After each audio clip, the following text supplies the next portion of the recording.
আসসালামু আলাইকুম। বাংলাদেশের ইমামদের প্রথম পছন্দ বলা যায় এই বইটি। আমরা বেশিরভাগ ইমামদের কাছে এই বইটি সেল করে থাকি।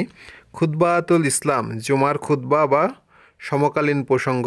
এটি রচনা করেছেন ডক্টর খন্দকার আবদুল্লাহ জাহাঙ্গীর স্যার। বইয়ের ভিতরে আমরা যদি একটু আপনাদেরকে দেখাই, আগে বইটা ঘুরিয়ে আপনাদেরকে দেখাই। দেখতেও বেশ চমৎকার লাগছে কিন্তু বইটা, আশা করি ভালোই লাগবে।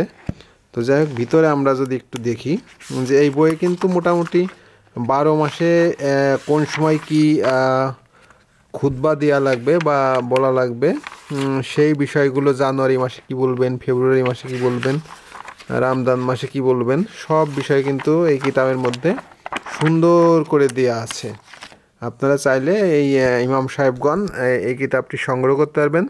তবে সাধারণ মানুষেরাও সংগ্রহ করতে পারবেন, যারা আপনারা পড়তে আগ্রহী তারা আমাদের থেকে নিতে পারেন। হোয়াটসঅ্যাপে নক করতে পারেন অথবা মোবাইল ফোনে নাম ঠিকানা দিয়েও এই কিতাবটি আপনারা নিতে পারবেন। আসসালামু আলাইকুম রহমতুল্লাহ।